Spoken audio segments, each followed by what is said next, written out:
supaya kita tidak sakit. Hindari lemak, jangan menggunakan terlalu berlebihan katanya bumbu-bumbu atau rempah-rempah atau garam. Dan kalau kita lihat di dalam pelajaran kita dihubungkan dengan penelitian saat ini, sana dikatakan seperti ini. Ketika kita katanya mengkonsumsi garam secara berlebihan, resiko untuk serangan jantung dan juga darah tinggi itu akan meningkat. Dan dia akan merusak akan ginjal di dalam tubuh kita pastinya. Atau organ-organ tubuh yang lain. Jadi ini kebenaran yang diberikan oleh Mrs. White yang mendapatkan akan khayal ini dengan tujuan supaya kita hidup sehat. Supaya kita hidup lebih baik lagi di tengah dunia yang penuh dengan dosa ini. Nah, ini lagi. Bahaya gula bila dicampur dengan susu. Tahun 1870, penggunaan susu dan gula pada waktu yang sama dengan jumlah yang banyak sangat berbahaya bagi kesehatan. Testimonies for the Church, jilid 2, halaman 369. 1890, penggunaan gula secara bebas dalam bentuk apapun cenderung menghambat pekerjaan organ-organ tubuh dan tidak jarang menyebabkan penyakit. Councils on Health, halaman 154. Kalau kita membaca penelitian mengatakan bahwa gula itu untuk beberapa saat dapat meningkatkan akan mood kita. Dapat merubah akan mood kita. Dari katanya mungkin kita sementara depresi, kita sementara berpikir hal-hal yang negatif. Ketika kita makan gula, maka itu akan merubah akan mood kita menjadi lebih baik untuk sementara. Tetapi setelah katanya zat tersebut selesai bekerja di dalam organ kita atau di dalam otak kita terlebih khusus, maka itu akan merubah mood kita 180 derajat. Yang tadinya kita berpikir negatif, ketika kita mengkonsumsi akan gula kita akan merasa senang untuk sementara, tetapi tiba-tiba akan merubah kembali menjadi jauh lebih berpikir negatif. Kita akan terbebani dengan racun ini di dalam tubuh kita. Dan ini akan merusak akan otak kita. Dan ini sudah diamarkan. Di sana dikatakan bahwa cenderung menghambat pekerjaan organ-organ tubuh dan tidak jarang menyebabkan penyakit. Dan ini kita harus hati-hati. Nah ini dia. Dari sebab kepada akibat. Penyebabnya gula. Apa yang terjadi? Ketika kita mengkonsumsi lebih banyak gula katanya, maka kerusakan jaringan itu akan terjadi. Ada mulai infeksi, bisul-bisul, membusuk, dan lain sebagainya. Terus apa lagi? Kerusakan fungsi. Ini proses ini penyakit gula atau diabetes mellitus. Terus ada gejala-gejala yang lain, buang air, haus terus-menerus, minum terus, kita terasa haus terus, buta secara bertahap, cepat lelah, luka-luka, lambat sembuh, sulit pengadaan insulin dan lain sebagainya. Ini faktor-faktor yang terjadi oleh karena mengkonsumsi gula. Apalagi? Dan komplikasinya kanker. Kanker di usus besar dan lain sebagainya, rektum, ovari, rahim, prostat, ginjal dan lain sebagainya. Dan lain sebagainya. Dan pada akhirnya apa? Kematian. Dan ini sudah diamarkan. Hati-hati bagi kita dan seringkali kita melalaikan akan amaran ini. Oh, masih sehat. Saya masih sehat. Yang penting konsumsi tidak secara rutin, bertahap-bertahap saja. Tetapi coba kita perhatikan, ketika kita mengkonsumsi gula, itu sifatnya apa? Ketagihan. Kita akan ulang lagi. Kita akan ulang lagi, karena otak sudah terbaca bahwa ini enak. Dan ketika kita makan ini, otak terbaca bahwa oke, saya punya mood akan berubah. Dan pada akhirnya, secara tiba-tiba katanya, menurut penelitian itu akan berubah 180 derajat, akan membuat kita lebih buruk lagi di dalam kita mau berpikir, ataupun pada akhirnya akan merusak akan organ-organ tubuh kita. Hati-hati. Apalagi, minum sehabis makan kurang baik. 1884, banyak orang membuat kesalahan dengan meminum air dingin di waktu makan. Bila diminum bersama makanan, maka air dingin itu akan mengurangi aliran kelenjar air liur. Makanan seharusnya tidak boleh dihanyutkan oleh air, sebab itu air tidak diperlukan terlalu banyak pada waktu makan. Makanan harus makan harus dengan perlahan-lahan, dan air liur harus biarkan bercampur dengan makanan. Bila cairan makin banyak dimasukkan ke dalam perut bersamaan makanan, maka bertambah sulit pula makanan dicerna karena cairan itu harus diserap lebih dulu. Ini sudah disampaikan di tahun 1884. Dan kalau kita perhatikan, saya membaca artikel di sana dikatakan bahwa Ketika kita makan, minimal untuk kita mengunyahkan makanan itu kurang lebih 32 kali. Apakah kita pernah melakukan akan hal seperti ini?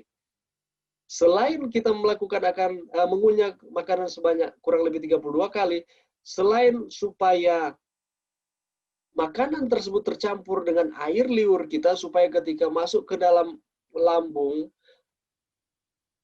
kita tidak akan terlalu bekerja dengan susah payah, oleh karena sudah tercampur dengan air liur ini. Ketika kita makan 32 kali kunyah katanya minimal, artikel itu menyatakan bahwa kerinduan atau kecenderungan kita untuk memakan lebih banyak lagi akan berkurang. Oleh karena kita sudah menggunakan waktu untuk mengunyah makan. Karena makanan atau overeating, makanan berlebihan itu juga tidak baik di dalam tubuh kita. Itu akan menghancurkan atau merusakkan akan organ-organ di dalam tubuh. Teristimewa organ-organ atau organ pencernaan. Ya, jadi makan harus dengan perlahan-lahan.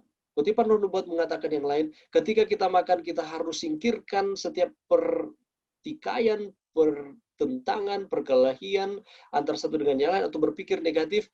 Ketika kita makan, sambil kita makan, kita merenungkan akan kebaikan Tuhan, merenungkan akan hal-hal bahagia, maka makanan itu akan terserap di dalam tubuh dengan lebih maksimal lagi. Asalkan juga kita harus terapkan akan pola makan ini. Ketika kita makan, kita harus menggigit secara perlahan-lahan, menikmatinya sehingga itu akan tercampur dengan air liur kita dan akan maksimal terserap oleh tubuh.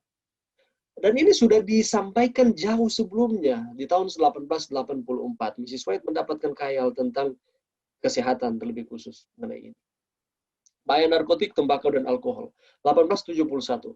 Alkohol dan tembakau meracuni darah manusia dan telah beribu-ribu jiwa dikorbankan karena racun ini setiap tahunnya. Temperance halaman 57. Sudah disampaikan jauh sebelumnya. Kabaran mengenai kesehatan saat ini sedang gencar-gencarnya untuk menyatakan bahaya akan narkotika, minuman keras, dan juga tembakau. Bahkan kalau sekarang, kalau kita perhatikan di awal-awal tahun 2000, iklan dari tembakau ini, hanya di sana dikatakan perhatian, rokok ini dapat menyebabkan jantung, paru-paru, dan tidak baik untuk ibu hamil, dan lain-lain.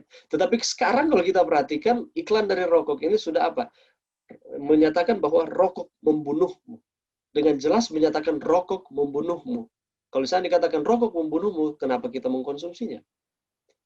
Oke, ini sudah disampaikan 1871. 1905, tembakau adalah racun yang bekerja secara perlahan-lahan, diam-diam, tetapi sangat berbahaya. Ministry of Healing, halaman 327. Jadi, semuanya ini sudah disampaikan di tahun-tahun kehidupan dari Mrs. White. Dan saat ini kalau kita perhatikan, ini digenapi. Ini digenapi. Tidak bertentangan dengan Alkitab, sesuai dengan Alkitab. Makanan yang menyehatkan. 1890, apakah makanan yang menyehatkan? Buah-buahan, biji-bijian, dan sayur-sayuran yang dihidangkan secara sederhana dan bebas dari berbagai jenis bumbu dan lemak adalah makanan yang paling menyehatkan. Makanan yang paling menyehatkan. Bagaimana dengan kita?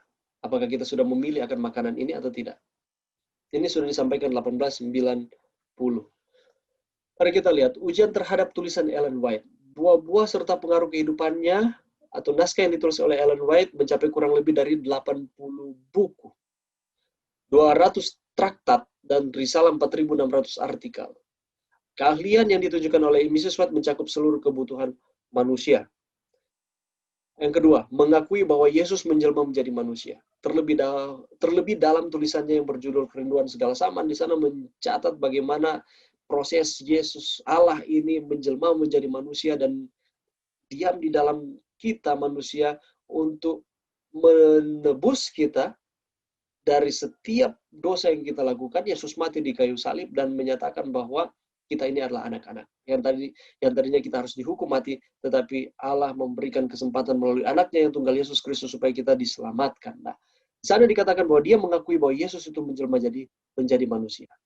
Apalagi tulisan Ellen White membuktikan bahwa pekabarannya memiliki derajat rohani yang tinggi. Pekabaran yang diberikan tepat pada waktunya. Manifestasi-manifestasi khusus menyertai pemberian akan khayal itu. Kita sudah pelajari ini beberapa waktu yang lalu. Bagaimana yang terjadi di dalam kehidupan Mrs. White, di dalam fisiknya, dan orang-orang melihat akan kesaksian ketika dia sementara mendapatkan akan Kyle, bagaimana respon dari Mrs. White. Kita sudah pelajari ini. Pekabaran yang diberikan itu bersifat praktis. Itu mudah untuk kita buat, mudah untuk kita turuti. Kyle itu merupakan pengalaman yang pasti. Pekerjaannya diakui oleh orang-orang yang hidup di zamannya, dan pekabaran dan tulisan Mrs. White ini tidak dipengaruhi oleh orang-orang yang ada di sekelilingnya, oleh karena dia memang hanya menyatakan apa yang dia lihat melalui Kyle dan dia pelajari melalui firman Tuhan. Jadi, tulisan-tulisan Mrs. White ini bukan pengganti firman Tuhan, bukan pengganti Alkitab. Alkitab adalah fondasi, Alkitab adalah dasar. Tapi tulisan-tulisan Mrs. White ini adalah menyokong akan firman tersebut. Menyokong akan Alkitab tersebut. Supaya Alkitab itu lebih ditinggikan, firmannya lebih ditinggikan, dan lebih dimuliakan. Itulah sebabnya ada kutipan yang menyatakan bahwa junjung tinggilah Alkitabmu. Alkitab itu adalah fondasi iman kita.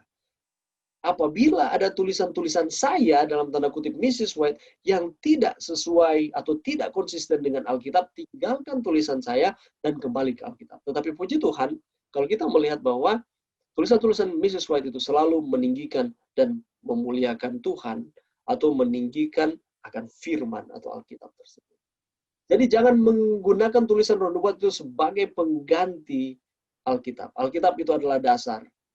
Tulisan-tulisan Ron Nubuat mendukung akan kebenaran yang ada di dalam firman Tuhan. Dan tulisan Ron Nubuat adalah bagian dari firman Tuhan.